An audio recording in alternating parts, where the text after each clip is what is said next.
என்னடா unlimited ice cream வெறும் 49 ரூபாய்க்கு தரீங்களா? குடுகுடு நான் போன கடை தான் டெசர்ட் கண்டி. பந்தயத்துக்கு நாங்கள் வரலாமா? தாராளமா.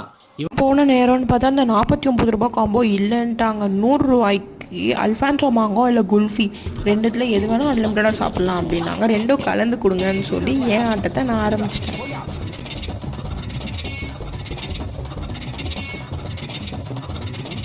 நான் பாட்டுன்னு வாங்கி இஷ்டத்துக்கு சாப்பிட்டுனே இருந்தேன். இந்த சம்மரில் ஐஸ்கிரீம் கிடைச்சா சும்மா விடுவோமா? அந்த அண்ணா கிட்ட போய் கேட்டேன். யூஸ்வலாக எல்லோரும் 3 நாள் கப்பு தான்மா வாங்குவாங்க, ஐஸ்கிரீம்லாம் யார் அதிகம் சாப்பிடுவா அப்படின்னாரு. ஆனால் நாம் அப்படி இல்லை இல்லையா? வாங்கி வாங்கி வாங்கி அடுத்து சாப்பிட அந்த அண்ணா மூஞ்சே மாறிடுச்சு. ஏன்டா அன்லிமிட்டட் கொடுத்தோன்ற மாதிரி ஆயிடுச்சு. ஆனால் நான் விடலையே. குல்ஃபியும் அல்ஃபான்சோ மாங்கோ மாற்றி மாற்றி மாற்றி வாங்கி வாங்கி வாங்கி சாப்பிட்டுட்டே இருந்தேன். ராத்திரியெல்லாம் விடிய விடிய சுருட்டை பிடிச்சி எல்லாத்தையும் முடிச்சிட்டேன்.